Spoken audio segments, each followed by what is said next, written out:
there has to be foul play. There was no doubt about it in my mind. I'm not a conspiracy theorist, but a judge is in contempt during her trial. She won everything. They knew the lawsuit was coming. ACLU picked up the lawsuit. I'm talking with some other people right now on it, and it's been a busy week. But look, any time, just like with Nancy Schaefer, if you're going to stand up against something as big and corrupt and powerful that will put people in jail, is what we've made a decision to, this could happen to anybody. Anybody. But my heart goes out to Shannon's children and her family, because that was her heart. She, nobody knew it at the time, but when Raymond Schwab and everybody were in Kansas, and they were protesting and they were doing a hunger strike on the steps, Shannon made a decision to drive all the way out there.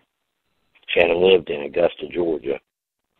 And when she made that decision to drive out there, that may not seem like a big deal to some of us, driving from Augusta, Georgia to Kansas, and to sit on the steps and to be there for them. She hardly had any money. She didn't know what she was doing, but she was a fighter. She's a warrior.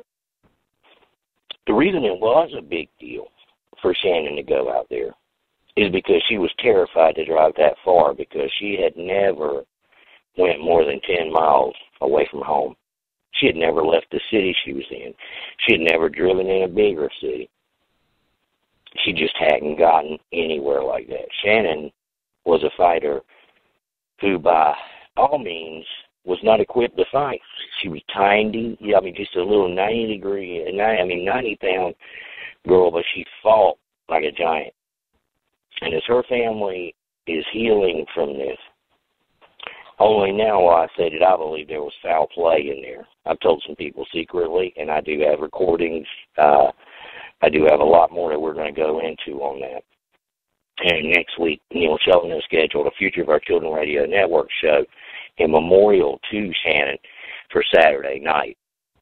So at that time, we'll go into that. And the way we're going to honor Shannon during this show, The Watchmen, Horrors of the Court, is we're going to expose some whores, which her judge was a whore, Judge Roper. That was a terrible case. You can look it up on Washington Post, Shannon Baskin. Well, Tim's figuring out everything to do with the video, so I don't know if you're seeing me or not. If you're not, that's pretty good. But Horrors of the Court, what does it mean? There was a book written, and I have never talked with the person writing the book. I did put a credit in there because we give everybody credit, but I put a credit in the promo for the show on the book. I also would like to give Philly Slim credit for the song The Battle, and that was the introduction song, Philly Slim. And some of you know Philly Slim has decided to back away from things for a little while, but I can tell you and I can tell Philly and all the listeners that just to understand, he's backing away personally, but I'm still on his stuff, especially the FERPA, the school, everything else. And folks, after 11 years, the man's got to be tired. And some of you, I didn't know him until recently, but, sometimes when you have a warrior out there, we tend to lean on them. And you can tear down those that are helping. You can break them down every day. And I'm sure Ted Fogg would agree, Jay Moss would agree, all those, Neil Shelton. Anytime you're doing anything to move something forward, you're going to face resistance. And sadly, I've got to tell you... Blog Talk Radio. Welcome to Blog Talk Radio. Please hold and you will be able to listen to the show. Jesus Christ, finally. Some of us are not into that agenda. And those very same ones, and it's even happened this week, and I'm not going to name the names. You are now in the host queue. Me and Neil and others, and they claim they're going to put the FBI on us. Well, bring the FBI. No one bring the FBI. For anything I've done, bring the FBI. But these are people they're nobodies. And I'm going to tell you, I'm not going to call their names anymore because their names are not worthy of being called. You make them famous when you're doing something, and then you call their name. What they do is this. They like to talk about what they're going to do. That's it. Oh, we're going to do this, and we're going to do, and then they're going to take a picture. But see, if you'll notice with the stuff that we're doing, we show the world what we're going to do, then we tell it what we just did. And by then, it's too late. Now, North Carolina seems to be one of the leaders of the horrors of the court recently, and in this book, it tells what a horror of the court is. And there's so much stuff, I had to write it down. And you've got all of these names and acronyms. Why do we have those with these horrors of the court? And make sure that you understand, too, folks, I'm not here to be politically correct tonight. I'm not here to make you like me. If you don't like me, I could care less. I really don't need your groups. I don't need your promotions. I have true friends out there that watch me and know whether I'm doing right or whether I'm doing wrong. And whenever I do something that they don't like or they have a different mindset, they tell me. And sometimes I change my mind. Sometimes I don't change my mind. This week I did change my mind on some things. But I bring that up to just tell you, I'm not trying to impress you. I'm not trying to make you change your mind about anything. I'm just telling you what I see and what I know, and it only means something to those that I help, and I try and help everybody, and I can't get to everybody. So my goal through all of this is to teach everyone to understand what's going on. And you think, well, oh gosh, I want to see something on the news. I want to see them all in handcuffs. That's coming. But we need to be able to understand the basics. If we don't understand the fundamentals of what's going on and the language which they use in these things, we'll never overcome them, because sometimes I talk to people and I say, well, when is the adjudication? And they're like, what's that? If you don't know what a word adjudication means, or whether you've had one, if it's a CPS case, you're in deep trouble. And you first have to learn these things. So I was thinking, why all these different names? Why all these different acronyms like CFE, CME, DSS, CPS, WCHS? Look, it's to confuse you. It is to confuse you and to talk above your head. You see, these are all people. Keep in mind, the horrors of the court, it can be pretty much anybody. And I'm going to give you a list of who they are, no matter where you are. And they may call them different names, but they're horrors of the court. And the reason why, it has nothing to do with sexual promiscuity or selling ass. Nothing. But what it does have to do with is selling your morals, selling your values, and using other people's children and whoring out to the system. Big government, trial courts, and not the regular trial courts, but courts of equity in the family court arena. That's the pimp. The pimp is the government. The whores are the agents. Which brings me to one of my first horrors of the court, which is what's called the social worker. Now, I can tell you, I'm a simple guy from the country, and I've heard of iron workers, steel workers, but a social worker, you know, if they didn't have worker in their title, I couldn't tell you that they work. I think they made that damn name, social worker, because all they do is they sit around, their asses go wide. I can show you videos of them, and that's just a fact. Doesn't matter. If it's men, they're soft punks, and they get some kind of an ego thing because of absolute despotism. These are not trained, learned men and women. They aren't. And the whores of the court, they're both men and women. Let's get that out of the way before I'm a woman-hater or something. But they go in there, and they have some online accreditation. In North Carolina, they're supposed to be certified, but after they're hired, they have a year to become certified. Then after a year, they get extensions and everything else. And then, unless they're just so crooked and they're true professional whores of the court, they're gone because they can't. Their conscience won't handle it anymore. That's the fact. So they come in with no education, and in places like we live here in Sampson County, Lee County, even White County and around, people will go into these counties and they'll see these jobs $63,000 a year. Look at some of these people, folks. What do you see them do? You're in there for your little CPS thing. It's closed to the public. Everything's confidential. And here's a gaggle of idiots over there in the jury box. You're like, what in the hell are they doing over there, these people? And these people couldn't fight their way out of a paper bag. There's no way. And you know what? All you CPS people that have been listening and got my name in orders and everything else for this week, you listen good because you're in that box. You sit there with your little ilk, I-L-K, your little ilk that you bring in, and the reason they're over there is to learn how to do what you do. So they come in and they're paid to watch. Well, how many times are they paid to watch? I don't know, but they're always in there.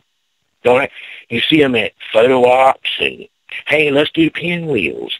Oh, you don't have to be a perfect parent to be a perfect foster parent. Well, while they're sitting there learning, they're doing nothing, and then you hear the complaint, just like with North Carolina, they fail 14 of 14 areas, and they say, well, we're understaffed, we need more money. No, hey, look, if you're 63 G's a year, you don't spend any time out actually working. Let's just stop calling you a social worker, call you what you are, because all the laws have said this time and time again. You're a government official. You're a government agent. So these are CPS agents. That's number one. Who are they paid by? It's not Title IV money. Nobody understands what that means. It's Social Security fraud. That's what it is, Social Security funding. That's where the money comes from, through DHHS, Title IV, foster care, blueprint services.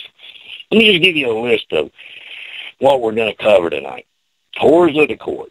You got Easter Seals, Alliance, East Point, Cardinal Mental Health, Lutheran Services, Baptist Services, Kids Peace, Rays of Hope, Wake County Human Services, GAL of Wake, Foster Mom, James Hunt, attorney, GAL attorney, he's a weasel, Susan Patchett, the DA, Tori Marshall, social worker extraordinaire, Shani, who's in on some Social Security fraud I might bring up, Lee County DSS, Tron Falk, Maggie Johnson. Maggie Johnson made people write letters as to who invited Randy, the advocate, to a PPAC. Fred Webb and others involved in Wake County.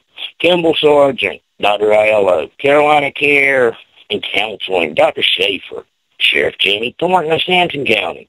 Got that one for him. Social Security fraud, FERPA, federal education violations, Medicaid fraud, child support fraud. Got a good one on that tonight. UCCJEA violations, fraud in the intent. January 9th and 10th, North Carolina. Because of this Johnston County DSS board packet. Ooh, accidentally got that thing the other day. Didn't want to let me in the meeting. It is chock full. Look at that. Chock full. They don't like the Boston Globe, by the way, because the Boston Globe is trying to get their information to all of North Carolina. But on the 9th and 10th, North Carolina, the state of North Carolina is going to release their deaths, the CPS children's deaths. Well, those stats are interesting. These guys already know they're coming out. And it's because you got Mariah Woods, 3 years old, dead. CPS was involved. You got the Federal Observer and people I know there investigating 120 child deaths. All 120 had CPS involved. Ooh, imagine that. Imagine that. So January is going to heat up a little bit. Then the regions, this new regions thing, instead of the 100 kingdoms that North Carolina has for 100 counties, it's going to be little regions over them. So their ability to be non-transparent, hide everything, and do everything off the records is coming to an end. We're going to talk about the Lee County twins. We're going to talk about the whores that are selling out 2 8-year-old girls. That one's going to be very serious. It's going to be one of the last things I go into. And I will assure you, people ought to go to prison immediately. They ought to be removed immediately. Now, that's me being very serious. If there was a nightmare I have recurring, it's the 2 little 8-year-old girls Lee County has taken from a loving home intentionally and knowingly, and placed them in Wake County and have Wake County to do away with a sexual abuse CPS investigation and to grant placement with people who have lists of crimes that make Jesse James look like a punk, and full access by the man in the medical records that they told Rex Hospital and UNC Hospital that he did it. And that's going to come to a head this week. I don't give a damn. You put me in jail or you get them the hell out of there. I mean that. Other than that, it's the Boston Globe stuff. So why am I saying the horrors of the court? Is it to be shocking or to be nasty or hateful? No, I don't like using this kind of language. I don't want to do what it is I'm doing. I didn't ask to be in this position. I'm 54 years old. I never was a conspiracy theorist. I like to go fishing. I like to go offshore with my buddies. I'd rather be doing that. I had a good career. I've always had investors. I never got into this stuff. I really didn't know history, didn't know politics, but I found something. I found something with the Croatan Indians, which is my tribe. And I hear a lot of bullshit. Well, there's a fake Indian. That is my certified North Carolina birth certificate. And that right there is American Indian Croatan. Now, these little fake tribes that are here, yeah, they are here. But when I found out, I started doing research and digging. When I did, I found out that the very sheriff's department now that's after me, my grandpa didn't like him either. His name was Jonah. In the news reports in 1925, he was called the Croatan Outlaw, hiding in the swamps. Now, whether he did it or not, I don't know, but we had a Croatan Indian school. He had told a white constable's assistant, special deputy, don't go around to little girls in our school anymore. If you do, I will kill you. And evidently he didn't understand when a Croatan Indian tells you he'll kill you, he will kill you. So, according to the autopsy, his head was blown off. They never did catch my grandpa, but they did reverse conveyances. They never found him guilty. They put him in a civil action. Civil action. Doesn't that sound familiar? Because that's what your ass is in when you get hooked up in family court, child support court, CPS court. They reverse conveyed his lands, thousands of acres. They hit us as Croatan Indians. I brought it out. Medical Kidnap did 3 stories, but I'd already written in American Spirit Foundation for Stan Lee, and dang, I forget his name now. I'm rolling so hard. But Will Smith. And I'd written for Watchdog Wire, been on Sirius XM radio. None of that is impressive to me. None of it. But when I had WRAL-TV 5, Colin Browder, Kahari Fraud, WRAL-TV, Kahari Fraud, you'll see me in there. You'll see my whistleblower in there. A week later, they came after both of us, fired my DSS whistleblower, locked me up, took her son, took my daughter, saying they're going to pay for that, Sheriff Thornton. Very Sheriff Thornton that's now blocking comments on his reelection campaign when I put him on there. And the NAACP has called, and wants to do a press conference on you, Sheriff Thornton. So I see you take this off. You see, folks, these whores of the court, they like to whore around, but it's like, how do I say it here in the racist land of the South? It's like a guy sees a pretty African-American woman. Well, a lot of these so-called white supremacists, white power guys, they look at that like an Indian girl or a black girl or any girl of color as a moped. See, they want to have the fun of riding it, but they don't want their friends to see them on. And that's kind of how we were here. We were used, and we knew it. We kept our damn mouths shut or knew our place. I don't know my place no more. I won't know my place anymore. And I won't be silent anymore. If you thought I was pissed before and you were saying to me, I was having fun with you. I was having fun with you, Thornton. The videos that I have, they sink you. So that's why you tried to gag me. You're trying to gag in Lee County. So let's just go through how they operate. I'm going to do it from personal experience, and I'm going to go into Wake County and their involvement currently in a case, and Lee County and Wake County, how they're intermingling and how this whole thing all comes together. And then you can see that it goes into Onslow County. It's everywhere. It's everywhere here. Some counties are better at hiding it. But here's the way the horrors of the court work. And here's some that were personally involved in ours. There were over 22 social workers that quit or resigned. Now, why did they quit or resign? I don't know. Maybe it's because my daughter Sam was very smart, and she videoed them while she was in foster homes and used it as leverage. And as soon as they would hit the airwaves, they quit. They left. They bolted. There's no fighting these people. Have you ever noticed they don't ever show up when the cops came after me, and there was no DSS. They weren't assisting them. These whores in the court were cops. There was 9 of them. There was no DSS with them. 9 cop cars. He didn't put it in the report. It took 9 of us to restrain him. I'm not that bad. I'm not that bad. But I can tell you, that's the way they do. They flood you. Now, you can call them and ask them about your child. I know people right now, as a matter of fact, Melissa McDonald has done it with Wake County. See, I need somebody to check on my son. He's extremely sunburned. Nobody would do anything. How did she know he was extremely sunburned? Number 1, she saw him at a meeting, but number 2, the GAL had put it in her report. Yeah, the whore of the court, Sharon Munger. And the GAL put that in there. Hey, Judge Gregory, play this motherfucker in court. Call me out again. So when Melissa McDonald made the call for a welfare check, they went out there. They saw it. They got treatment for it. Paramedics. Because he was left in the sun by a foster mother. That's just one of the 11 placements he's had in 40 months. Well, would you think that if a mother didn't call and saw that, would she be a good mother or a bad mother?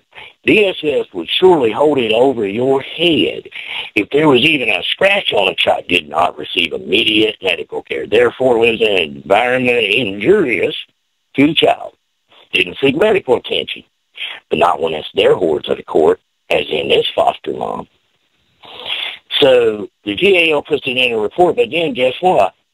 The very next report is puts in there how awful it is that the mother gets welfare checks done, how it interferes with the natural flow of the love of fostering.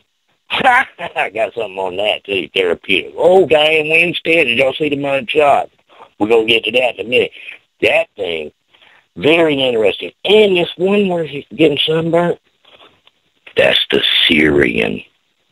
Not the Syrian refugee. She's a Haitian refugee that doesn't pay taxes. But she has Syrians in the house. Mentally retarded. That's what it was labeled on the paperwork. Mentally retarded 29-year-old man. Syrian. Commingled with therapeutic foster care. Why therapeutic? A lot of people ask the question, why therapeutic? That's another whore to court. What? Then you bring in people like, keep this one in mind, North Carolina, because for some reason, in my case, Lee County, Wake County, when they have a high conflict case, in other words, that means a parent that didn't do anything wrong is not going to roll over and kiss their ass. That's called high conflict. You're not going to roll over. You're not a punk. Whenever you have the high conflict, you end up at somewhere like Dr. Schaefer, or, hey, if you get Schaefer and Dr. Ayala, Dr. Krista Matala, Carolina Care and Counseling. See, Matala, she's all in there. She's in the Lee County cases. She's also was in mine. And see, we live where I'm sitting right now behind me. The driveway's a 1/4 mile long. You can't see the road from here. But we have cameras everywhere. So in her report, as a psych doctor, but she never gave us any tests, never did anything. It was called a CME, a CFE. We'll go over what those terms are. Child and family evaluation, child medical evaluation. Who paid for it? Another whore to court, UNC. UNC. But when they pay for these things, she put in there that Cheyenne and I both must be having cognitive distortion or paranoid ideations. Now, why would that be? Mine was because she had asked me what was going on, and I said that the FBI was involved and the North Carolina Commission of Indian Affairs. So in mine, she said that I was having those because everybody knows that I was not dealing with the FBI and I was not dealing with the CIA. Now, she said CIA. I didn't ever say I was dealing with the CIA. It was North Carolina Commission of Indian Affairs, CIA. Did it? Commission, Indian Affairs. So she twisted. the FBI, well, been easy to call Taylor. All you have to do is call Taylor, Special Agent Taylor, Charlotte office. Got it right there. There it is. Let's just look at it. Boom. So they'll twist everything, but in Cheyenne's case with this horrible court, Matala, here's what she does. She says that Cheyenne must be having paranoid ideations or cognitive distortions because Cheyenne said, evidently, I wasn't there, but it tells her that there was unmarked vehicles coming up and down a driveway. So here's what Matala says. Now, this genius. She has a white Mercedes. Makes a lot of money, you can tell, because she rides around and does hits all over the place. They call her in whenever you're out of control. But evidently my daughter, something wrong with her because she thinks this. No, she didn't think that. It's on the damn videos. We've got the videos. Then we see them walking around the house. And the neighbors saw it. It's not. So here's what Matala's report is. Either one, Cheyenne is mentally unstable because she's thinking this happened and it didn't. Or two, if it did happen, it's an unsafe environment. Does that make sense? So what the cops need to do if they want to get your children taken in, you just need to start showing up in unmarked vehicles. Then when you make a report about why the hell y'all showing up in unmarked vehicles all the time, then they get you because it's either unsafe for you to live there because cops are in unmarked vehicles all over you unlawfully, or you're crazy. One or the other. How convenient. That's a horror to court. And they all do it. They all do it. This testing, the Minnesota MMIP, all of these different things, they're going to give 10 different things they can pick. They're going to code you out and go, oh, which one would I like? Now, why is that important? Because some cases, for whatever reason, they can't find anything. That's all they could find on me, and I had 5 years of psych reports. Commonwealth wrote them letters. Didn't matter. Why? Because Commonwealth wasn't a horror to court. These people are going to pay, going to do and write and find what they're paid to do and write and find by DSS. As a matter of fact, AHEC, another horror to court. Southeast AHEC just built a huge, brand new building in Fayetteville across from Cape Fear Valley Hospital on Owen Drive. Well, we've been there. They're a big horror to court. Why are they a big horror to court? They only have 2 clients. 2 clients. Their 2 clients are law enforcement or DSS. That's it. Who do you have to please if you only have 2 clients? Matter of fact, when we tried to get the records, oh no, you can't get the records. My daughter couldn't get her own records. Her own records. Why? They don't belong to you. They belong to Sampson County law enforcement. Well, where are they? Oh, they're riding around in Detective Godwin's car. My daughter's records are riding from a forensic, physical, and psychological interview riding around in his car from rape. Why would they be in his car? If you notice, I'm going to link some things together for you because if you notice my videos, nobody's really caught on that doesn't know. But you see, Godwin knows because he's the guy that I'm going to show you in new videos. The window behind me, right where I'm sitting, there was one camera pointed out at when they were looking at me. And he came to the window behind my head and filmed through it illegally. Yeah, and then they killed my dog and cat.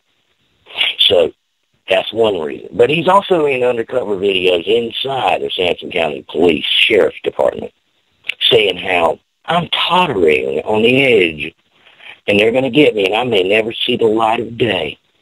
Felonies. You know how many amount of people he's scared? Not a damn one. Some of us would rather die than walk around on our knees to a cocksucker like these. And I mean those words explicitly toward him. I don't hold back. I'm not one to get on here. Future of Our Children Radio Network never does allow anybody to talk like this. And you know what? This time, the only way to get the point across about what I am, especially these 2 little girls and another boy I'm going to tell you about, somebody's got to be willing to break the mold. somebody's got to be willing to show the hell up. Someone's got to be willing to actually take that shot and go with it. The reason these whores in the court are so important, people, is because when you go in there, the fix is in. Let me tell you why the fix is in and why it pertains, no matter what your political views are, your political leanings. Get all of the spin from TV out of your head and understand this. It apparently is the case that the Clinton Foundation did a lot of funky, crazy stuff with money. They took a lot of money. Haitians got a lot of money but didn't get the money. Everything that Hillary Clinton has pretty much touched has been a financial disaster and one to garner money by giving political favors while in the State Department, gets a return from Uranium One. So now we can sell 20% of our uranium there. What does that have to do with CPS? Because if not for that woman's AFSCA or AFSA, we wouldn't be in this bind with CPS. They wouldn't have this power. So what are the odds that was the one area where Hillary minded her manners and used morals and values? Bullshit. And here's why. If you look at what's on there right now, it is apparent. It's apparent to me. And look, I'm an independent. I don't care one way or the other. But it's apparent to me that somebody with the Democratic Party did, in fact, apparently, or the FBI or the Department of Justice, or all three, is real low. It's like paid Fusion GPS to write a dossier in order to turn the election. And that's a fact. That is coming. That is coming. And the FBI directors this week won't answer the question, did the FBI write a dossier? Did you pay to write the dossier? How hard is that to answer? So, think about how this equates to family court. Whenever it comes in, and look, if you'll notice, I'm not even busting the judges that hard. I've actually seen some good judges this week. But you know what? A judge can only judge that which is put before him. The problem that we face is evidence. Evidence and laws, statutes. These policies get commingled in there. And when you go in there, if a judge only sees what DSS paid for him to see or her to see, how can a judge rule any other way? How? These people are paying the whores of the court, whether it be law enforcement, to go knock your door down. They did that in Allegheny County here to a woman that had no papers. But whether they're holding you 3 hours, law enforcement, or like in the case of my daughter, transferring her 4 times in one night by male officers, which is against the law for a juvenile in Sampson County, had already been sued because a deputy took advantage of a juvenile while transporting her in Sampson County. So when you've got them paying GAL, the volunteer, I don't know exactly what these guys get out of, but like Charlie Steinbrecher, I got video coming out on him. Sharon Munger, she's a good God. It's like having another person in the courtroom against you. You got GAL attorney, the prosecutor, I say DSS, ADA attorney, and DSS, and if you got an ex, you got them and their goofball paid attorney over there, a non-paid public attorney, public defender. Well, when they write reports, you don't even see them go in, folks. GAL report, DSS court summary, in there they load you up with lies. And they put them in there. You'll look at your order later and it'll say, DSS and GAL reports were entered without objection. Yeah, they were entered without objection because you were never seeing them. How could your judge? You'd never even seen them. Lee County, Wake County. Or they'll also call in the hit woman, Dr. Matala, Dr. Ayala, Dr. Schaefer, Kimball Sargent. That's a special one we're going to get to, Raleigh. Kimball Sargent. Matter of fact, I want to go on and handle this Kimball Sargent. This Kimball Sargent, and what makes me mad about Kimball Sargent is, last year, April 27th, Cheyenne and I went to Raleigh at the request of Ginger Gentile, who did the Erasing Families documentary. And she invited us there. She's from California, and we showed up there. We spoke there. Our video was done there. Our pictures were done there. But so did another woman named Kimball Sargent, and I posted the video of it. But Family Access. She was saying how she was going to get laws changed. Now, she was an alienated child. Her children were alienated. Now she's alienated from a grandkid. And she was going to help pass laws, and this was wrong, and nobody should ever pay to see their own kids or grandkids. She's a whore of the court now. Lee County, she's involved, and she's the directing therapist. You ever heard of a directing therapist? She gets to decide whether anybody gets to see the kid, how long, whether it's paid.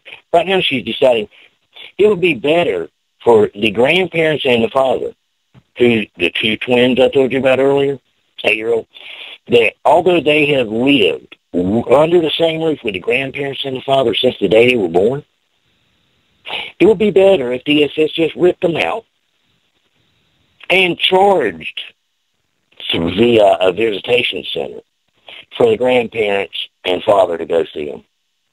A father that's already won custody twice and won the DSS case prior. Lee County decided to open another one. As a matter of fact, the day that the petitions were served, I was there, and I videoed it. I videoed it with a look-see earbud. It's a nice one. It got him. So I understand all about the case. And what did they do that day? Here's a big one.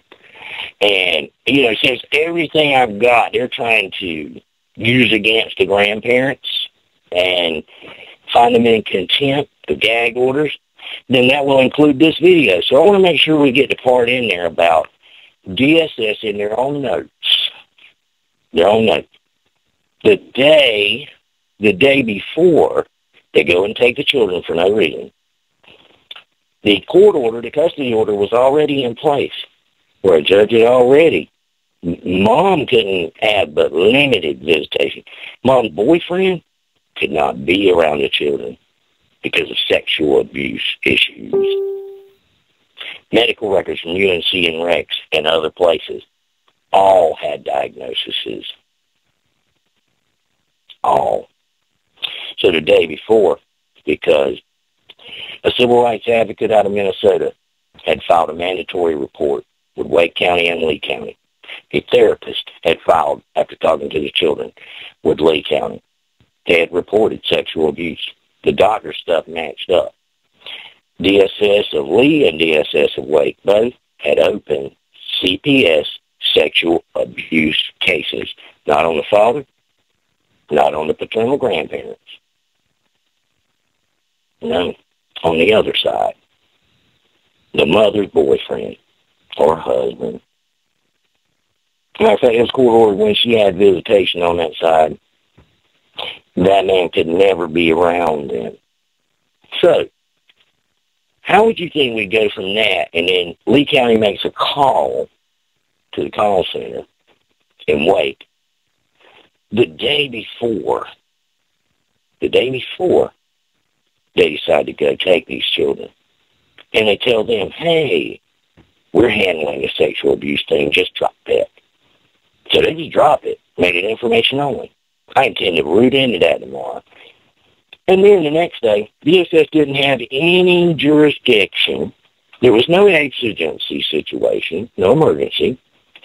Nobody in this family knew they even had a case. There were no efforts to try and alleviate the removal of the children from where they had lived and grown.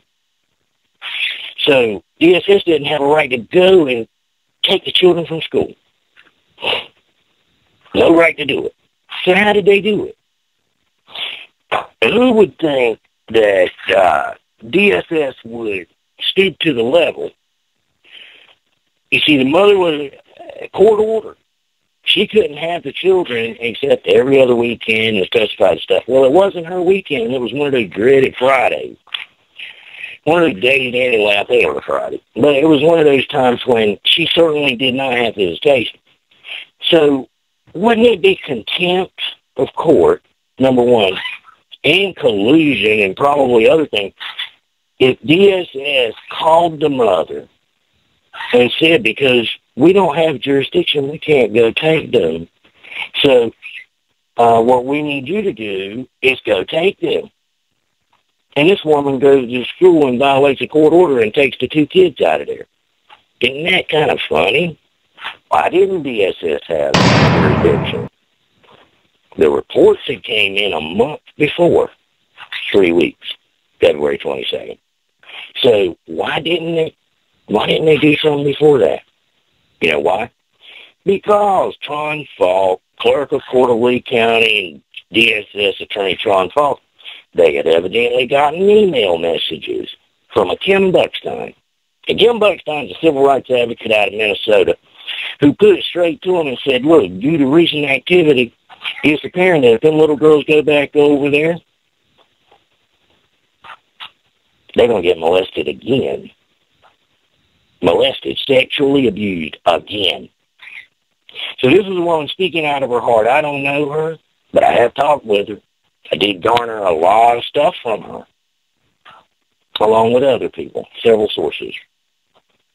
But right now, here's the issue, folks. If you speak up, they're going to gag you. They're going to jail you. They're going to Facebook block you. You're going to do whatever. In Lee County, you need to send them girls home. They need to be home before damn Christmas. This is some stupid shit you're playing. Let me tell you why they're doing it, too, folks. Because the county commissioners were looking at a clawback of federal money. Why? Because in 2015, the DSS case then that started for the same reason with the same guy. It had nothing to do with these people. So they went and took them. Judge said no, terminated the whole case, dismissed the petitions, dismissed the attorneys, and said, look, custody is to be with the father, and they went with the father and the grandparents they'd always known. But you see, it takes a few months for them clawbacks of those federal reimbursements to hit. So Lee County's under a fiscal debacle, as I like to call it, debacle. So they're looking at paying back probably millions of dollars when you're looking at the 3-to-1 match. So there's a 3-to-1 match on money there. That's why they don't want to let your kids go. Because they don't just, it's not a matter of what, they just put out money. Number one, they paid for a lot of worthless stuff with these so-called social workers. They paid for whores. They paid for reports that were bogus. They paid for tests that were bogus. They had bogus notes. They put in bogus psych evals and everything else they can put in. Is all of it bogus? No. Do the judges know? I don't believe most of them do. I believe that some do. But I'm going to tell you, I saw 2 judges this week, and they were from that same district, the 4th District, and these are wonderful judges. They let people put whatever evidence in. It's not like Sampson County where they would beat me. They never let me put anything in. I still won. But these were fair and honorable judges. But if they don't see it, because like in the Lee County case, there's Fred Webb, like when we first practiced to deceive, oh, what a web we'd be. I don't know. He's Spider-Man. We just call him Spidey. That's Fred Flintstone Webb. Now, why is that? He's a whore of the court. No 7-day hearing. He talked them out of a 7-day hearing. Then he told them, hey, we're going to wait till the last minute to put our evidence in or subpoena or do anything that's going to be good.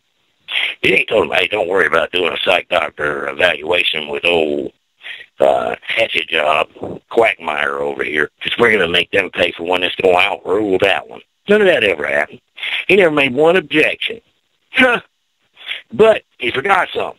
And the Joker, I think this week, yeah, it is this week, Tuesday, 22nd, Lee County, he's going to be in there explaining to a judge why he shouldn't have to withdraw them. But he should be disqualified. And the reason why, it's not even, you can get over that thing of, oh, well, we decided we were going to wait till disposition to put on a case after he scared everybody, coerced them, threatened them.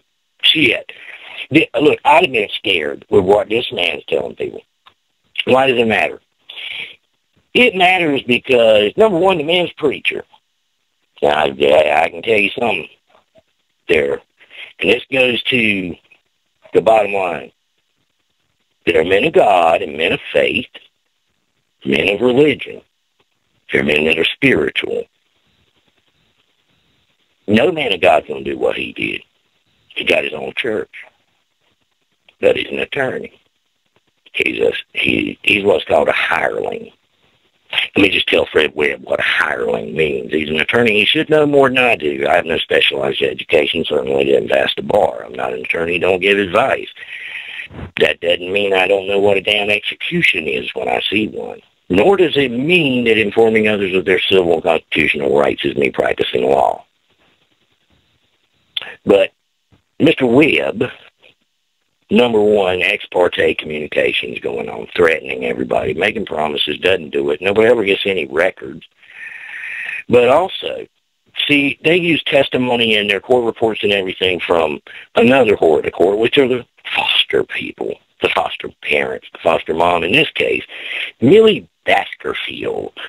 Millie Baskerville is an elderly lady, and Millie used to be, well, this is twice now that she's had these children. And Millie Baskerville, an interesting past. She used to work for Fred Webb in his law office. He probably forgot. I imagine it's probably like one of those New York City ones, like there was on the Beverly Hillbillies where Mr. Drysdale was up there, and he just had so many in the secretarial pool we forgot about old Millie. Anyway, but what should have reminded him, not only did she work for him, he did her divorce for her. Yeah, so he broke it off in some guy for Millie, the Baskerville. So he did that, and he sued on her behalf in a civil suit involving a brain injury. So the woman got a brain injury that he got into a courtroom and said was so severe that somebody ought to pay a bunch of money to her. But then the state of North Carolina has no problem whatsoever with letting old Millie Baskerville attend to these two kids and another one. But what made me mad about old Millie is, in a lot of reports old Millie put in there, she had a problem. You see, she liked the fact that they'd already made a decision, because all this was, folks, this case was a pissed-off mother with a pissed-off family that their records are hideous. And what they did was they didn't like losing twice in custody court. They lost. 50 Bs are sitting there being ignored. They used DSS to get the children back, or to get them for the first time. DSS used them to have a mulligan on this case.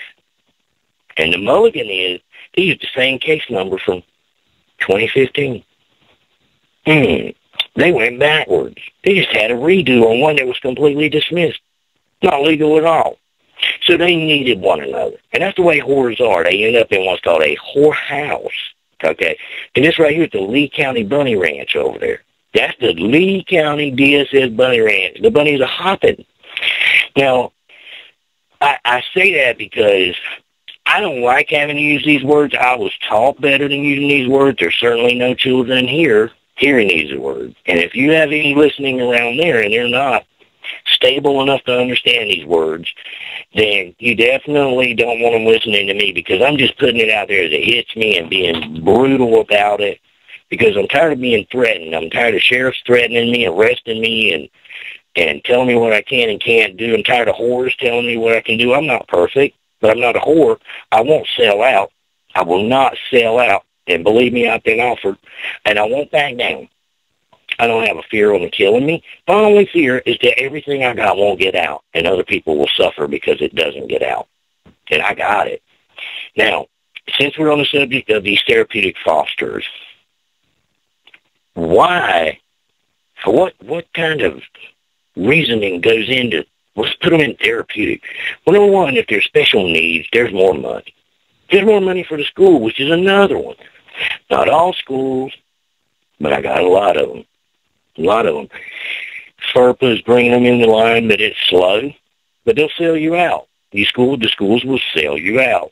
You get a kid that's ADHD and on Ritalin, oh, he's special needs. They get more money. They don't want to handle the 504 cases, the ADA cases, the IEP, BIPs. They don't want to follow them because they get a certain amount of money no matter what. And once they get that money, they don't want to spend it in order to take care of the kids. But the Johnson County case, $200,000 case settled, was very quick and very easy because they didn't do it. And we're intending to make these schools get out of the business of being whores in the court. But the therapeutics here, those of us in North Carolina, we're watching, you don't have to be perfect to be a perfect foster parent. You don't have to be a perfect parent to be a perfect foster parent. But evidently, you got to be a perfect parent to give birth, and you better hope that the baby comes out with a damn owner's manual and a lawyer, a paralegal, a GAL, and constant 24/7 surveillance wrapped in bubble wrap. Because if Lord have mercy, if they'd have seen me running around, I ate dirt. Now, I'm going to tell you, I was little. I stomped in mud holes with no shoes. I got dirty. Sometimes I'd sneak off and go swimming, fishing. I stuck a hook in me one time. I remember whenever I was little, we were going down the south of the border, and everybody sees these signs on 95, Pedro, they're every 10th of a mile. And I was like, man, I want to go in there. So I remember going in there, and we got these little Pez candy dispensers. I think I had a dinosaur head or something, and you pull the head, and a piece of candy comes out. And I remember riding back here, and on the way down 95, this was a monster car, a big old Ford Galaxy 500. And I was laying back there in the back window. There was a big old shelf up there. They call it the package tray. I was laying up there, eating my candy and watching the cars behind us. Can you imagine now a CPS worker they'd have a hard-on, and they'd probably shoot a spear with a rope on it to the car and try to run it down and make sure it was permanently never another child in that car. But you know what? We grew up. We didn't become snowflakes. We didn't become judgmental idiots. And we didn't think we knew everything like these people do. I say that because I got to get to my notes to make sure I'm doing everything right, because I only got an hour left to bash these people. And I intend to tell the truth about what is bashing. So when we look at what's going on here, who determines these therapeutics qualifications? I don't know. But they're supposed to have extra training, extra sensitivities. And then I'm thinking now, Kimball Sargent had the rally, crying and whining, but now she's turned. See, she was leveraged, folks. She couldn't see her own kids. She was on our side, right up until the point she sold out. When you sell out, you become a whore, Kimball. It's the money. It is the money. It is the greed. You see, because the Bible doesn't say that money is evil. It doesn't say that money is the root of all evil. As a matter of fact, and I argued with a guy about this one time, but the Bible says that money answereth all things. And I thought, no, it does not. I said, I know that the Bible says, for the love of money is the root of all evil. Because that's what it truly says in the ancient text. For the love of money is the root of all evil. But it also says, money answereth all things. And then you got to think about it. Jesus, pretty cool guy, did good sermons. Went on the mountain and gave it. There was laughers, scoffers, liars, cheaters. Went over this conversation with somebody. And I said, why do liars lie? I don't like money. Nope. Because they're liars. Here's the easy thing. Why do scoffers scoff? They're scoffers. Why do cheaters cheat? They're cheaters. Now, what does that have to do? Why do manipulators manipulate? Because they're manipulators. You see, Jesus also talked to a little group of people called the believers. And see, once he gave his speech, he never went back and gave it again. He never gave that speech again. He didn't go back and try to convince them. That's what we've been doing, folks. We go and we think, oh, and I did it. I went everywhere all the way up. Governor, AG. Boy, if somebody just knew, if my representative just knew, boy, Sarah Stevens knew this one. If you don't think they know, then you may be having paranoid ideations and need to go to the court Matala, because these people already know. Folks, we're not bringing some new mysterious thing that we just stumbled on. Nancy Schaefer knew. They killed her. No doubt about it. Shannon Baskins knew. She's suddenly gone. The way we have to do this is understand and label them for what they are. They're not a social worker. They're a government agent. They're a whore of the court. These other ones are not there to help me and you, but they're getting paid with Medicaid funds. Medicaid funds, Social Security funds. And the way it's set up, the federal government doesn't pay them to have people evaluated. The evaluation can't be used as a criminal investigation. It has to be used to help us. If there's something wrong with us, it should help us. That's not what's happening, though. These are hit jobs from whores. That's the difference between a true therapist, and there are true therapists. There are good social workers. There are good foster houses. There are good foster moms. There are some kids that probably won't make it unless they have somebody to help them because they don't have a family. It's hard as that is for me to grasp. You know, I had a conversation with a man this week, very prominent man, probably all y'all know.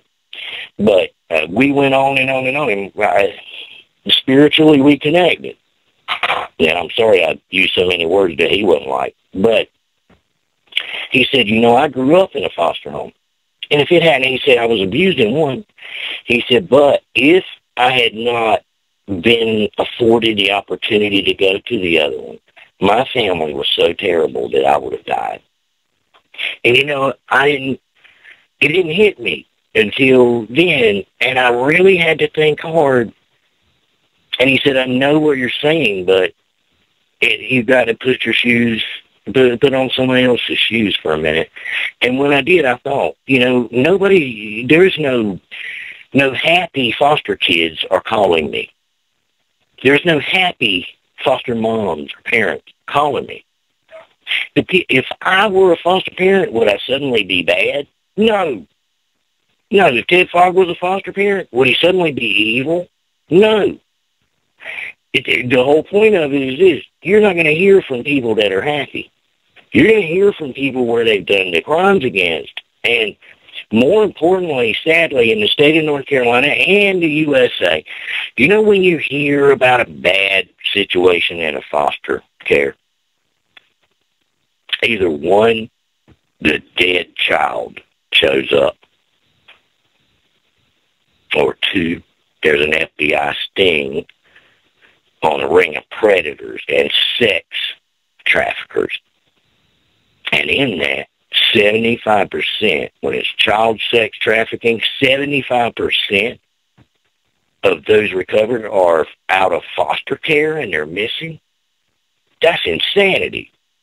75% of the incarcerated were or have been raised in group homes. Charles Manson was. 80% of those on death row. Why? Because there's no connection. There's no natural affection. So why do they pick these people? Because they were whores to start with, folks.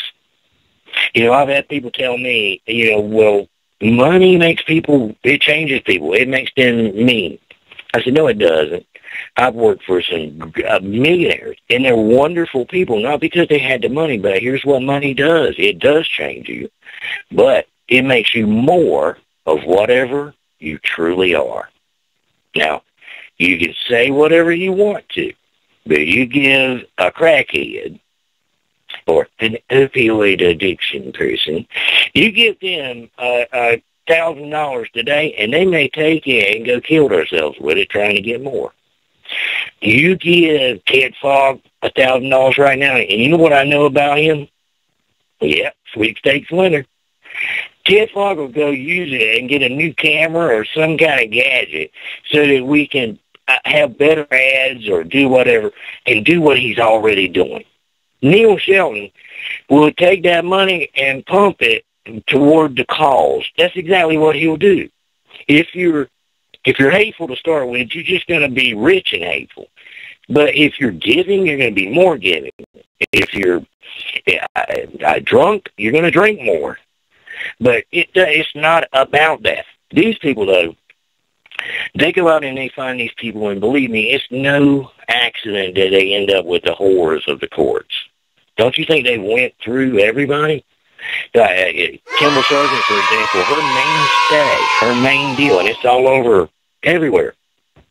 I don't know what makes her be a director for straight children, but one of the articles out there that she is the one commenting in it because she's been a transgender leader.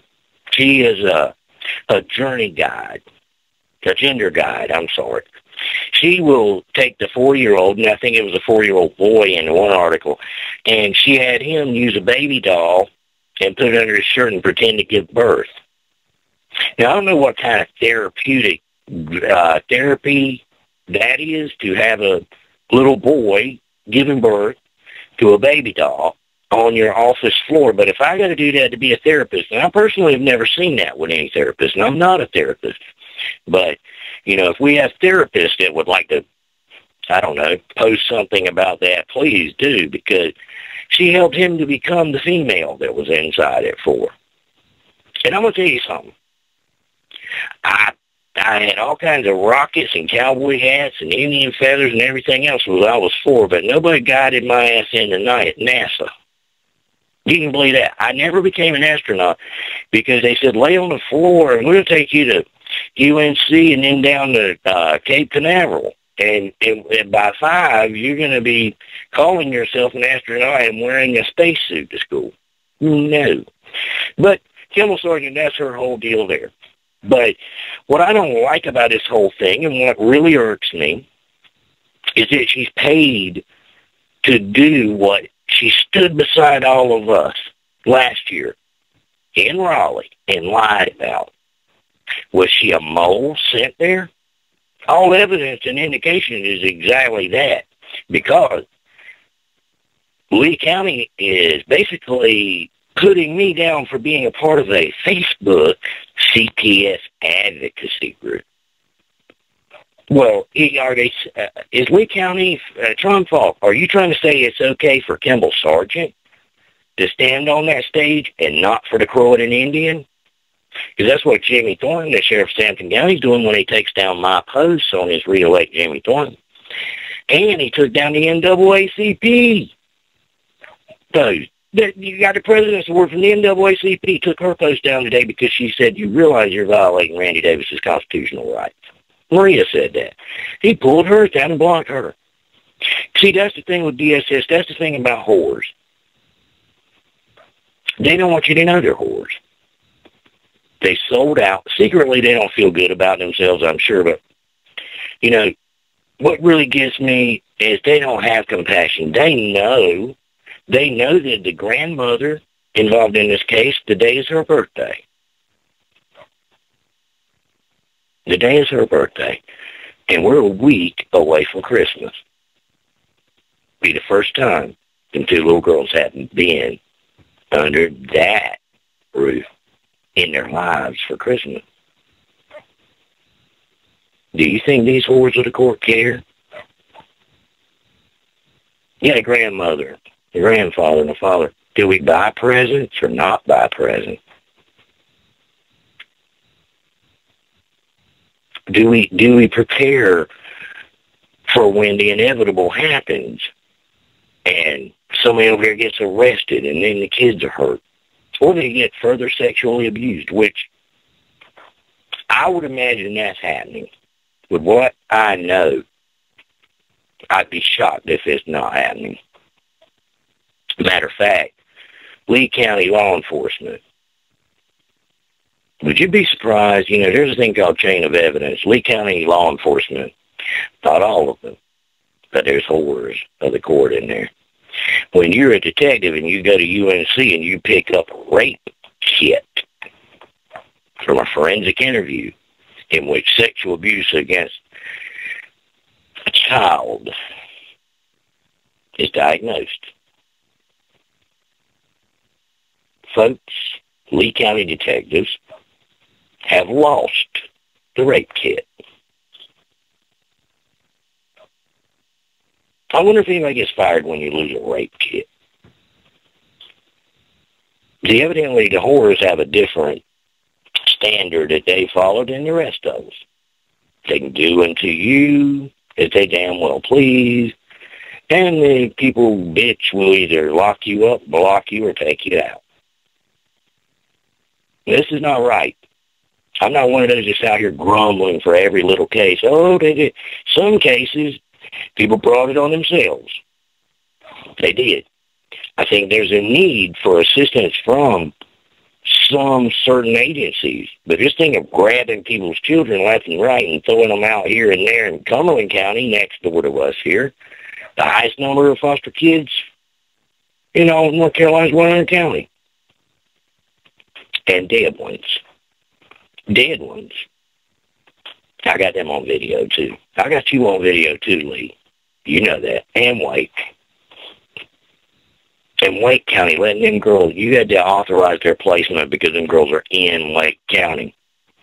So let me get on to Wake County, because I want to tear up thinking about them little girls right now in Christmas time. I do. I think about the little Rudolph the Red-Nosed Reindeer. I think about the one with the abominable snowman and Hermie Elf. I think about kids. I never set out to be a crusader for kids. But this is about children. This is about children being destroyed. I don't care. See, we had to do it out of precaution. But why is it, does law enforcement just go and get people and lock them up when they have a brain fart one morning? That out of precaution, we might be saving Randy's life if we just go lock his ass up and feed him peanut butter and jelly for 5 months. No. There has to be some sort of probable cause. Whores don't need it. They just pay other whores to give it. It is sickening. Which brings us around to Wake County. And Wake County's still involved in the Lee County thing because they're doing the placement and helping hide it and everything else. But these intake reports are going to come out. Intake, DSS 1402. As a matter of fact, and I'm just going to sit back. My back hurts. But I watched Melissa McDonald file one on foster parent. Therapeutic foster mom. And I watched that happen Friday. I want to tell y'all about Wake County and why it happened Friday. Because, and they'll probably say, oh my God, she did this, but she's not putting this out there, but Randy Davis is. Rev it up. Isn't that what y'all asked in court, Wake County? What is rev it up? GAL questioning her. Here's what rev it up is. Horde. That's the GAL attorney, the Horde. He's a weasel. But the thing is, we're on Friday. This is after we already got the Lee County, the Johnston County reports, but blew up in a meeting because it was a public meeting, but nobody ever goes to the public DSS board meetings. We did. Accidentally got that. Had to hand it. Full of stuff. $5,500 per kid to get longevity bonuses. Don't want the Boston Globe getting stuff. But anyway, we're there on the beginning of the week, and turns out that's not the child support day. And this is child support because back in 2014, September 2014, they wrongly kidnapped and seized Melissa McDonald's son, Wake County. Why? A typical thing here in North Carolina, domestic violence had been going on. She had to run. She took her son. She was trying to protect herself. Then DSS swooped in. Probably. And we have pretty conclusive evidence it was the ex that did it. But he immediately gets the child. Even though Cherokee County, Georgia, there's a full-blown divorce decree. Custody, child support, everything in it. It's ignored by Wake County. And it says, it's the boy's father. Drug situation. and that he's never to have anything other than supervised custody. But, you know, they just took him and handed him over with no due process, no anything. No petition. Nothing. That's September 26, 2014. Why is that important? Wake County. All right, so he goes through all these things, everything now. And they're going to TPR back in September. The night before, I get an email from the raggedy James Hunt. Actor. He's an actor. Plays on his phone. Supposed to be a court-appointed attorney. He plays on his phone and sits at Starbucks every day. Only seen her one time in his office in 40 months. Never would file anything. Argued with me in a meeting that the 14th Amendment has nothing to do with equal protection. That's James Hunt. He doesn't have to know the law, though. He's not a lawyer. He's not practicing anything. He's rehearsing in there, rehearsing his lines. Anyway, what's important is that in December of that same year, 3 months later, Johnston County, North Carolina, immediately stopped all child support going to Melissa McDonald. That's why we were there this Friday, because we didn't know some things.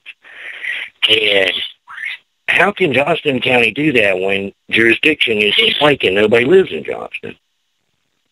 Then we get looking. Was there a motion filed to stop the child support? Why, yes. It was filed on November 4th. Or December 4th. I'm sorry. On December 5th, the order was written. So there ain't no time. Well, who gave the motion? Nobody at DSS of Johnston County would tell. Told her it wasn't any of her business. She couldn't get the file. Said I couldn't go in there as an ADA advocate into DSS office. They'll see. They see me in court Friday, though. Yeah, they see me in court. But here's the irony in this thing. So you've got Wake County claiming jurisdiction, but 3 months later, Johnston County is stopping all child support. But where did it go? And he already owed 30 grand. Where's that? This is one of those things where I tell people, look outside the box. Because what they did is they got this guy, the father, to sign whatever. As a matter of fact, he's already signed over his rights. But he did it voluntarily. But see, nobody has to pay for it, and they won't give that to Melissa. But you know, federal law is all parties have to be present when that happens. Yeah, so Wake's in big poo-poo on this one. Of course, they don't give any discovery, but they're about to. Why is Friday important?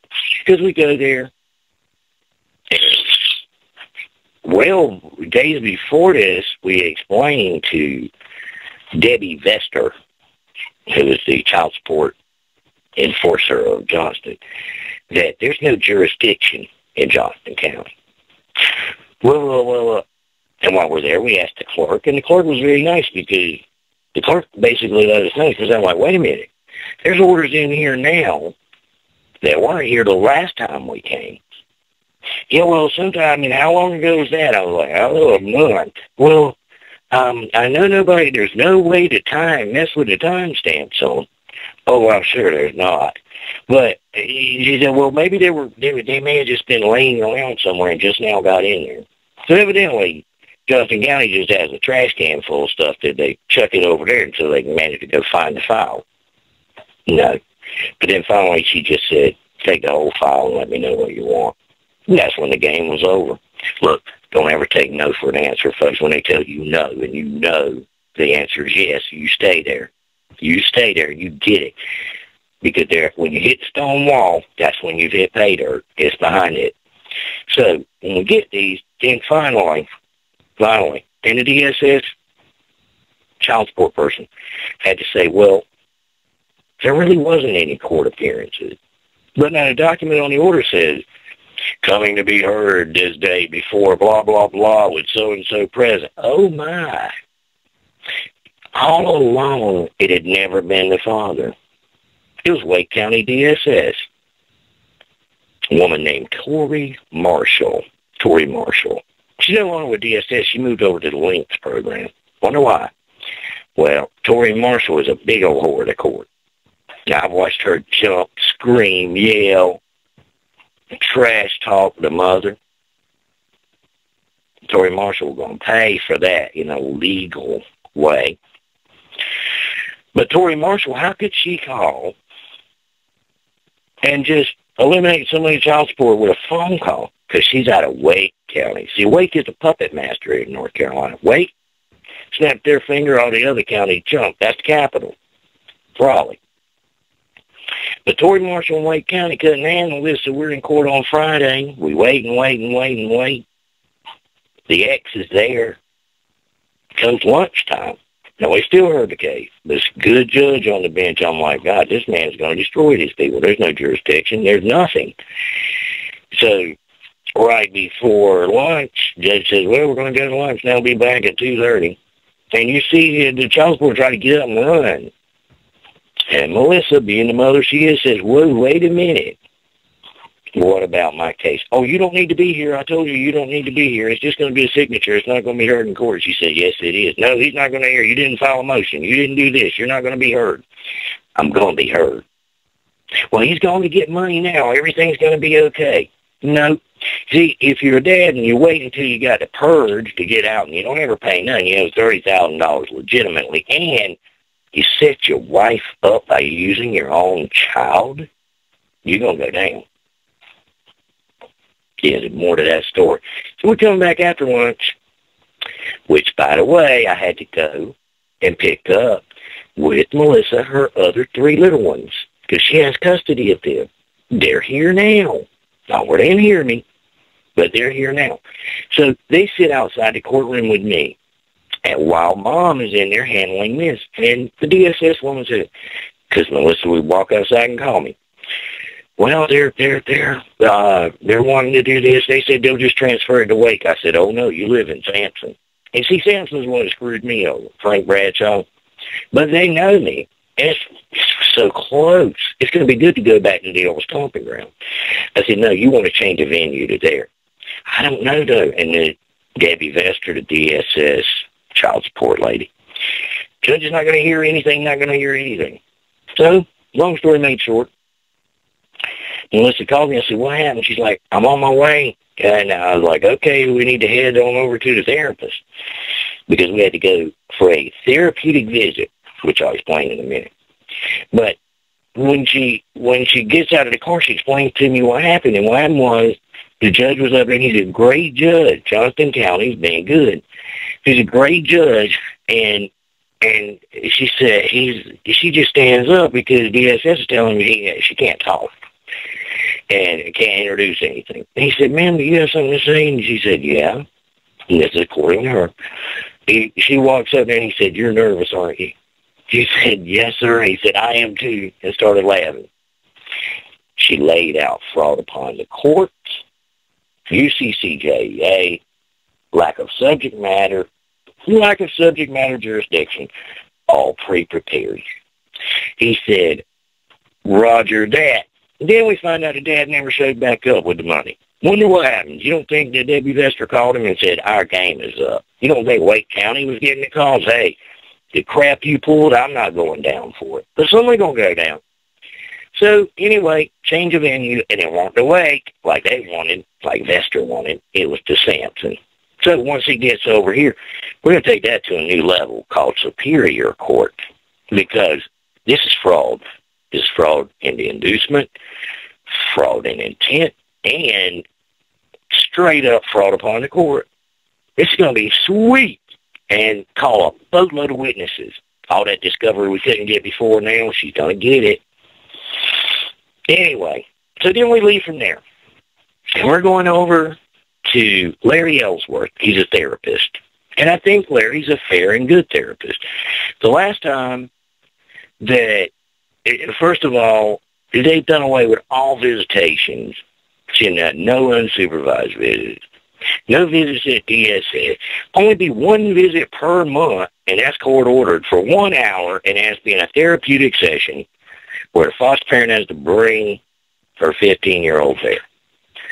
Well, last month it didn't happen because Larry calls and the foster parents had some tragedy issue with a car that wouldn't work. Even they got brand new Escalades. The month before, no visit.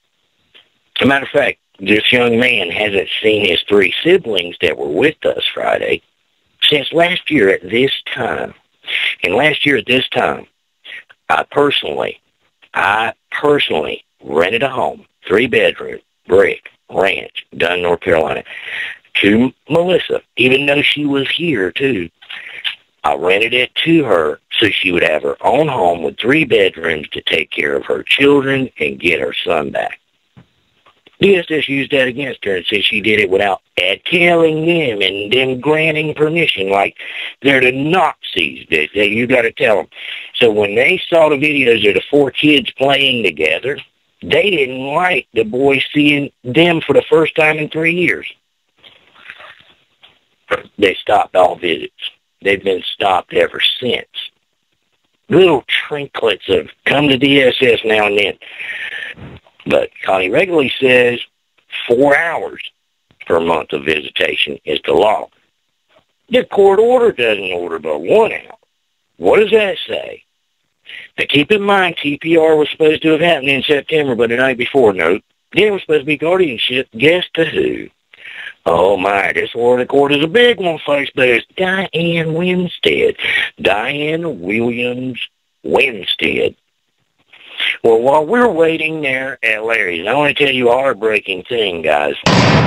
All the kids went running in, and it was surreal because I didn't know, and Melissa didn't know. It was an early out day on Friday from their school, and they were all wearing pajamas because it was pajama day. So here's all these kids in pajamas. We're running from one courtroom to there, and the only reason we're in the one courtroom is Wake County, even though it's Johnston. Collusion and corruption. So we go ahead in there, but we get in time. They all run in because they're thinking their brother's going to be there. They walk straight out with their heads down, but they're excited. So Mom goes back in, and I sit in the car with the 3 little ones. So the 3 little ones are in there, and every car that went by, and we're in Garner, so there's a lot of them. Every time a car went by, is that them, Randy? Is that them? Because they ain't saw their brother in a year. And I'm like, no, that's not them. And time goes on. It's only an hour session. Finally, it's 5 o'clock. The hour's over. Melissa walks out. She is in tears. She is upset. She's worried because the therapist is worried. Why is he worried? Because last time, this same thing happened. Time before, the foster mother tried to bribe. This Diane Williams Winstead on camera tried to bribe Melissa before the adoption and say, look, let's just don't even let it go to there. You can voluntarily do this, and I'll make sure you get him every weekend. I'm 50 years old, and I don't want to take care of babies, and they won't let you see him, but I will, and I'll get him gifts and promised him a Silverado. Melissa videoed it. She's going to prison. So here she is, this time. Melissa's upset comes out of me. That don't happen. There's no happening here. She comes out and says, Larry's worried. He called, he texted. No answer. No show. No nothing. I said, look, even though they've held this against you, every time you do it, you have a right to do a child welfare check with law enforcement. So she makes the call. Within 5 minutes, they call back. And essentially they tell her, and this is just before I made the little video in the car because it's happening so fast, I'm about to pass out. I've never seen anything like this. And the officer says, well, can I call you right back? I wanted to call you and ask you a few questions. He asked her just a few simple questions about, why is he there and this and that and the other. And you can tell he's at the residence. And then within 5 minutes, he calls right back. And he starts reassuring. And this is what you don't want to hear, but you do. You don't want to hear an officer say, well, now, I know what happened, but your son is okay. He's okay now. He's okay. I know. Turns out he knows he's okay because he's the officer who arrested therapeutic foster mother.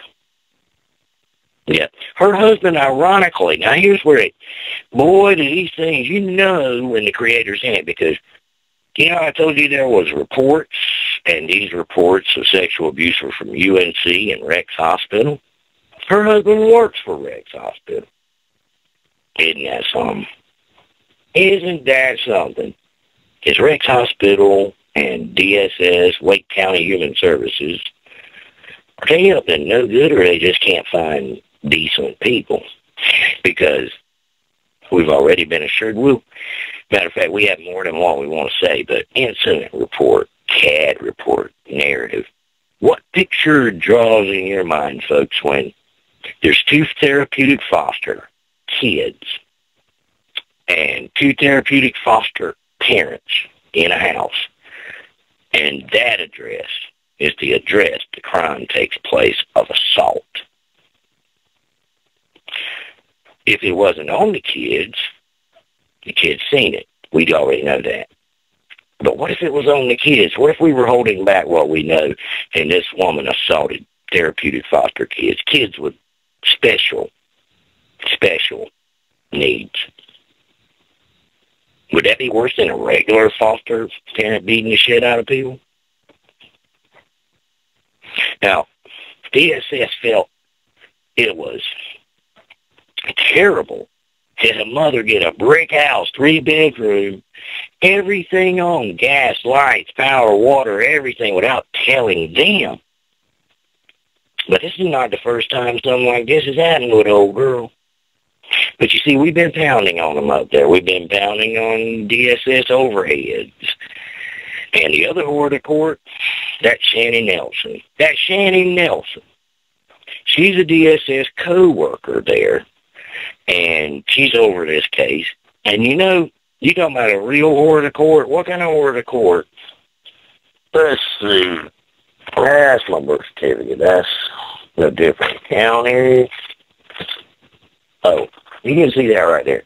See, that came from Social Security Administration. Now, the reason that's laying there, what would you do and what would you say about a whore of the court who is really a social worker, but they filed disability on a 15-year-old boy that's in foster care, therapeutic, with the mother beating people up. And they filed a disability from the time he was 3, but they claim to be the guardian. The social worker, the guardian, and uses their own personal Social Security number to get the money. I mean, dang. I can tell you what Social Security fraud investigators said. They said, number one, we have agents already in positions that are not social workers, they're agents. Something about a new administration going to bust this up. Why? That's why I'm telling you it's not about Title IV, it's about Social Security fraud, folks. This Wake County garbage, this is garbage. They call me a conspiracy theorist, but yeah, if something don't happen, I don't know. Why don't we do what Lee County does?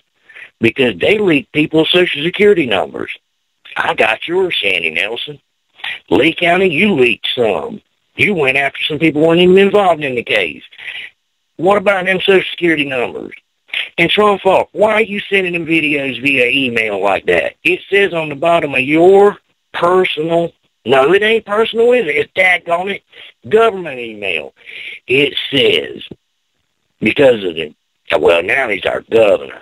Used to be the Attorney General, that Roy Cooper, that Sunshine Laws, them public meeting rules and laws, and there's public records.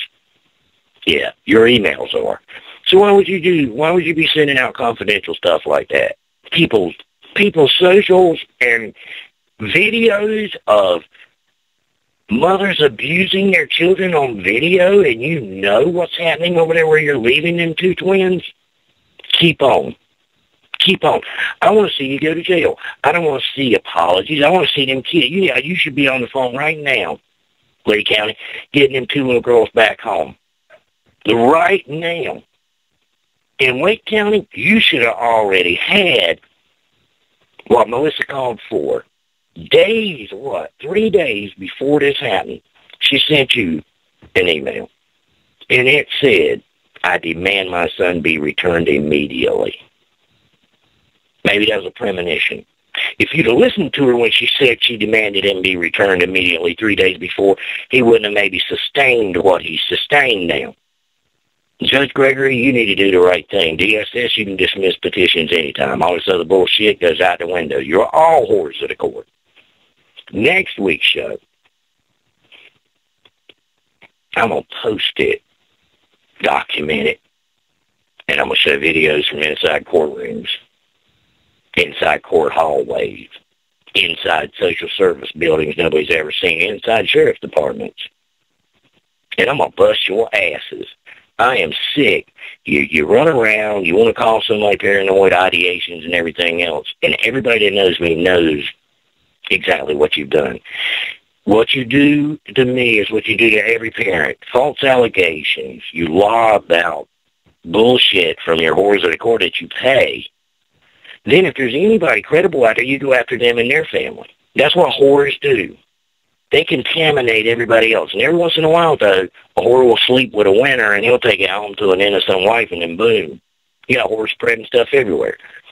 If we don't have a full-blown federal investigation of the state of North Carolina after all this that had been happening, after Wanda Sue Larson in Union County, chicken, dead, tied around a boy's neck, her foster kid and her working for DSS, and them handcuffed to a porch, Lee County. You got more than just this one, Lee. And Moore County, I ain't forgot you either. I've been there and court watched. I know exactly what's going on there. But Lee, Wake, Cumberland, Sampson, Union, and Onslow, you're some nasty whores. You ain't like the regular French type. You people have sold out. You need to stop. If it weren't for law enforcement whores, you couldn't keep going anyway. I'm sorry I even have to do this show. And everybody's always like, well, what do we do to fix it? You can't fix it. Folks, you can't fix it. You can fight it. It's like asking during the American Revolution, what do we do to fix Cornwallis? What do we do to fix the British coming to destroy us all? They sharpen your knives. Make some bullets. And ours are social media. That's where they're trying to kill us at right now. Social media is so powerful. There are people who don't have a clue what we know because we're on social media. They don't have any clue.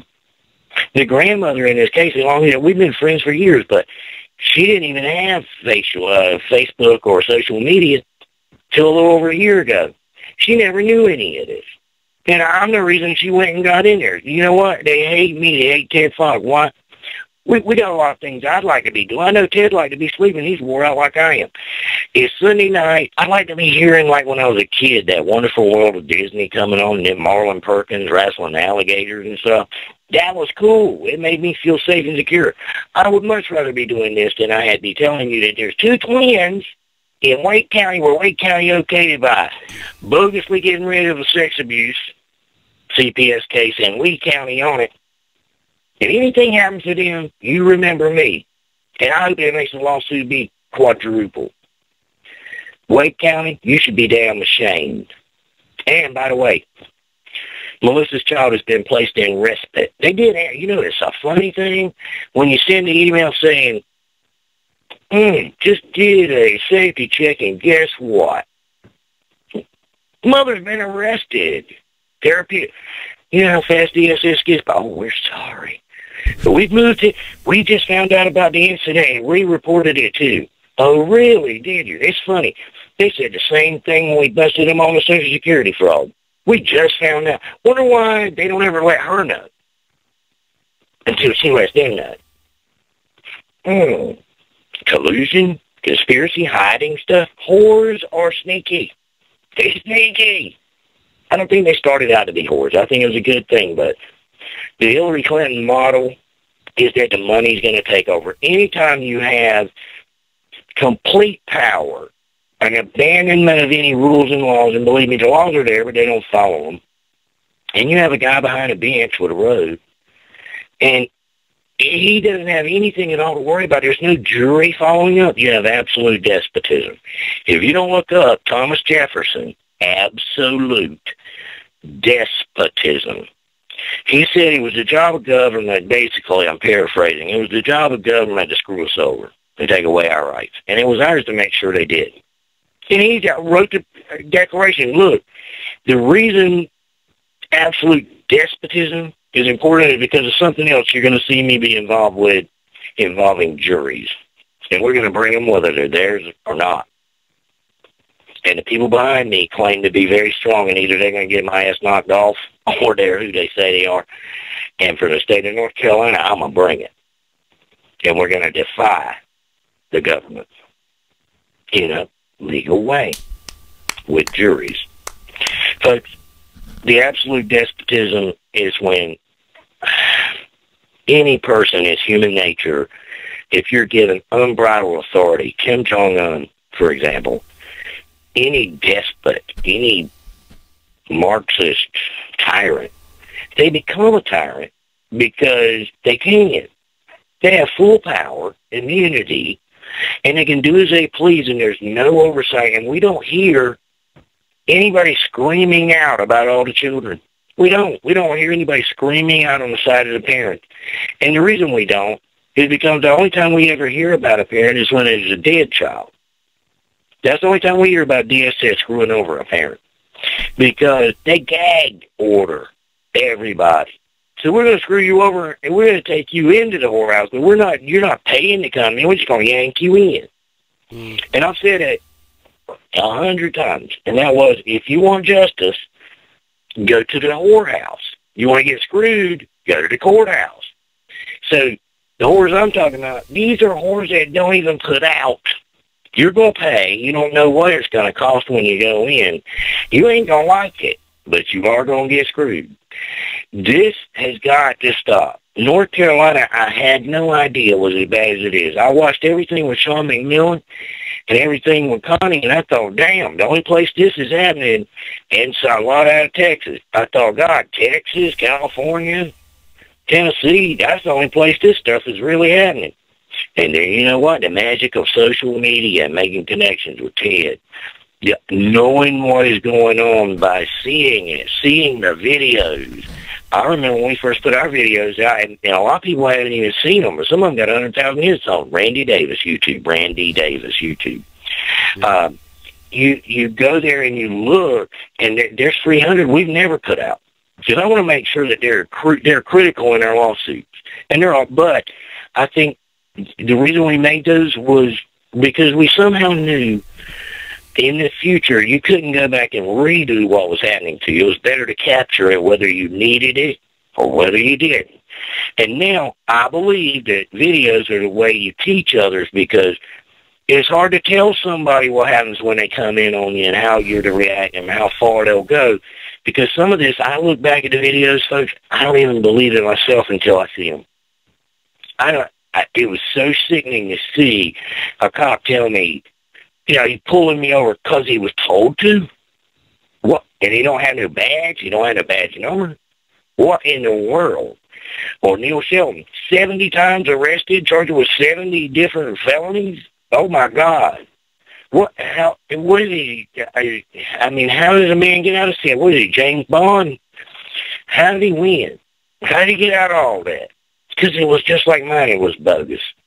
And the difference between me and somebody that's sitting in jail right now is that I sat there 5 months, but every time they want me to sign something, oh, hell no. I'm not going to go down and spend time in jail for something I didn't do. So I'm sitting there with no charges, no orders, and they want me to gag order. Here, sign a gag order. If I'd have signed a gag order, you'd never be hearing this. I'd never know Ted. None of this could ever happen. And I 100% believe my daughter wouldn't be married and out of the house now and over 18. They'd have had her and they'd have had me. She'd have been in a psych ward all doped up. Yeah, that's another horror of the court, these psych doctors. Psych doctors that prescribe the drugs, too. I left out a horse. So let me get the doctor Yeager. Edwin Yeager. The night they took Cheyenne illegally, they took her to Sampson Regional Memorial Hospital. They made a phone call to Dr. Yeager and said, we need her to be involuntarily committed. And on the paperwork it said the reason why is because she was quote-unquote combative. Combative while they held us for 3 hours. Cops held us for 3 hours with no warrant, no DSS.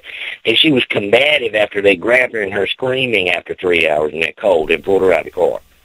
So 3 hours after that, they decided to take her. And he signed off on it. Yep, she's committable. Then he came to the hospital an hour and a half later and met her. And the next diagnosis, no, this favor. Nope, I overruled that now that I've talked to her. Because why? He was like, hell no, I put that on this one. This youngin' right here had gone. She recites laws to me. Why didn't DSS return her? They couldn't. They weren't after me for that. They were orders of the court. Sampson Regional was involved in it. Here's a big order. The one there that signed that Cheyenne didn't have any parents. This is going to explain a little bit about where I'm at right now that nobody knows. Well, the agency that I had 7 days before Cary, Intertribal Council, Cary fraud, WRAL, the one I exposed for one video showed $700,000 in HUD funding. Yeah, stolen. And I videoed it. It was in the news break. Well, the woman, Marlia Whitfield, worked for that company in the housing there, that nonprofit, Cary. And our brother is Tony Strickland. And he has a wife named Evelyn Strickland. Well, Marlia, in my report, had given 2 free $45,000 HUD grants to her brother Tony and his wife Evelyn Strickland. Would you believe that Evelyn Strickland worked for Easter Seals? East Point Easter Seals. As a crisis person. Sampson Region, Sampson Mobile Crisis. I'm looking at the paperwork to my side where she signed it. Cheyenne didn't have any parents. They needed her to hold her with DSS. Yep. They needed the school to do it. The school's over on the court. For the court. Kept her out of school for 18 days when they took her. CAC, Child Advocacy Center, I'm holding back on that court because a guy named Jeremy and I are going to really rock the boat on that and AHEC all at one time. I wanted to touch base. Now, basically, tonight, the Horrors of the Court, it's an introduction to a series of Horrors on the Court. I ain't thinking about this. Folks, we need to bust down each little piece. It is the court, but it's not just the court. If you don't have law enforcement to come in as muscle, it doesn't work. If you don't have a magistrate who does it, in North Carolina, magistrate says that does a big horse. If you don't have that, it doesn't work. If you don't have a clerk of court, oh my God, that's a whole show in itself, and I can show you where they change stuff. If we don't break it down so people understand what happens in the clerk's office, which, by the way, Register of Deeds, another big one, vital records, a lot of stuff are in Register of Deeds, and in this Wake County Horror Court thing this week, would you believe, 4 federal arrests. The Wake County, that's our capital, it's huge up there. Over $1 million embezzled. 4 of them. 4 of them went down. She had 6 criminal grand jury indictments just on her. Did you know Sampson County had the same thing? Top it dang. Been a little while, but Wake County's was this week. Why is it? Absolute despotism. I'm the clerk of court. I'm the register of deeds. I'm the magistrate. I'm the sheriff. I'm the DA. I'm DSS. I can do as I please. So you got these maggots running around make $60-some thousand a year for doing absolutely nothing. They're untrained, unskilled. They fall under an attorney. The attorneys are bright. They're brilliant. They know exactly what they're doing. But most of their time, and I'll guarantee you they're watching right now and they're going, he's right. But their time is hoping that one of their screwed up social workers, they can go out and screw something up even worse tonight. Crash a car, get a DWI, wreck with a kid in it, or go to jail like or the court therapy foster mom Diane Williams Winstead. Diane Williams Winstead arrested. Raleigh police. Yeah, boy, Friday. God, no. Imagine this, folks. You're a parent. You're a mother. You're already worried. You're 40 months into this. They keep changing everything. Oh, but you know what good things are happening in Melissa's case? A month ago, she fired her attorney. Finally got him to agree to it. Isn't it amazing how you shit can an attorney and things start to happen finally? Lee County, that attorney involved in that one, Fred Webb, Spidey Man, that joker, Tuesday, they're hearing his motion to withdraw, but he should just straight up be disqualified. Because Judge Jones is hearing this, and I've seen her. She is a wonderful person. Down to earth, she's not going to let any BS happen. She may not like that I'm putting this out there, but the truth of the matter is, there's 2 little girls at stake here. Nothing should mean any more than them 2 little girls. Nothing. And Fred Webb, he should be disbarred. Not just moved, he should be disbarred. He is knowingly and willfully doing what he's doing. And there has to be sanctions at a minimum. Grandmother, everybody else being denied any discovery. Even though they're in the case, they get subpoenaed, they get gag ordered, they get all this, but they can't have any evidence. 4th Amendment and 14th Amendment do not allow that. First Amendment, Jimmy Thornton, the rest of them, been Facebook blocked. You know, what, do they really think they're going to stop me, though? There's too many people out there for me to go through to get the word out. And if I was doing something bad, they'd lock me up. And if you got something for me, charge me. Charge me. If I have libeled or slandered, written or said, because there's a difference, if I've done any of that, then sue me. But what I'm telling you is the truth, folks. And if you're telling the truth, there is no libel, there is no slander. And nobody can gag what the Creator gives you. Now, I want you to understand, before I get off of here and Ted gets off of here, we got roughly 5 minutes. But I want to say this. I'm not doing this to be a smart ass, but I am a smart ass, but there's no law against being a smart ass. I don't know of a polite and nice way to bring up all these issues. Do I think that these people are sexually promiscuous? No. I don't know them. But I know, and I don't judge their motivations. But I do judge what they're doing. They're violating the constitutional rights that we have. The problem in America today is this. We've all been conditioned in order to believe they, meaning the government, can do as they please to us. And we have to do as they tell us. And that they give us our rights. They give us stuff. If we're in trouble, we call they.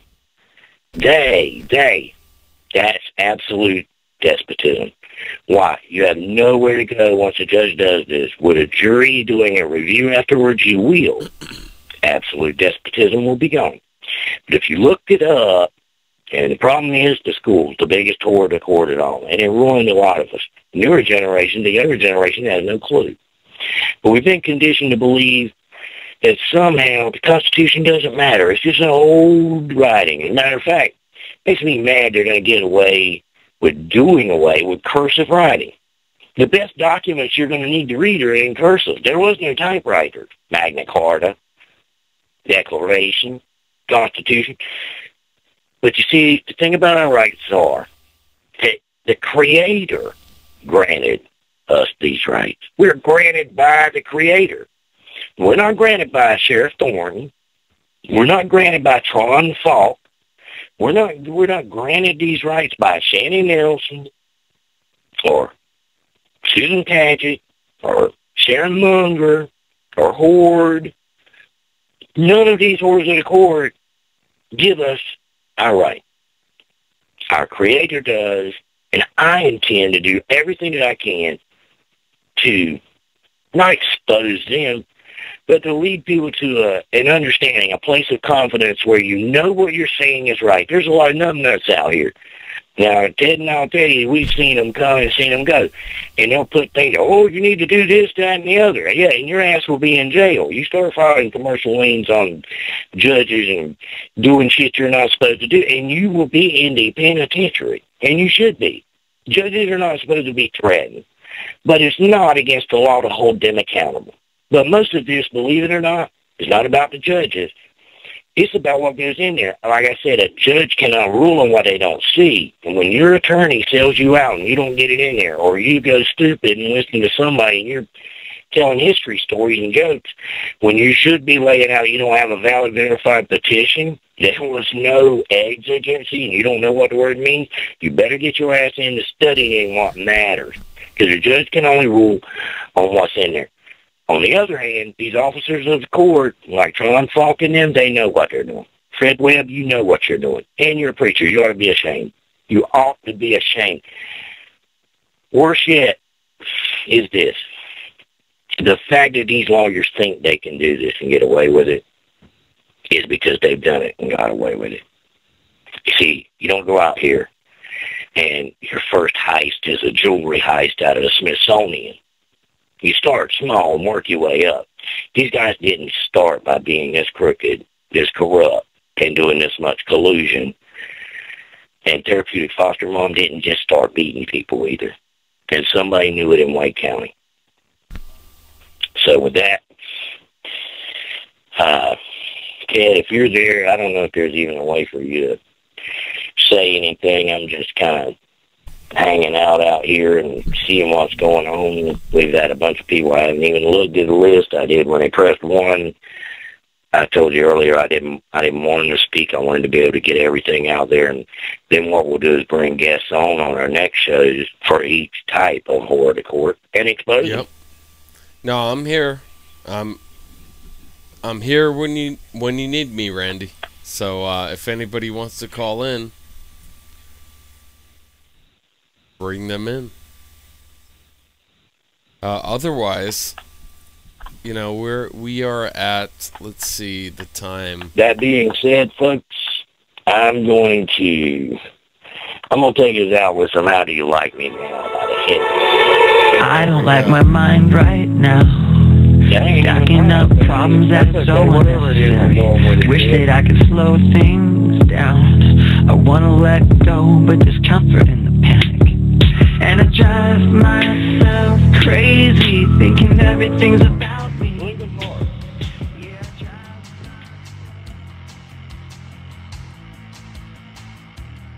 Alright, I'm not gonna mess around with copyrights,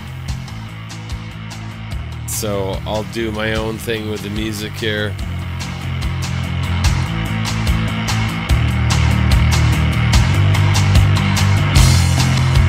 I usually don't share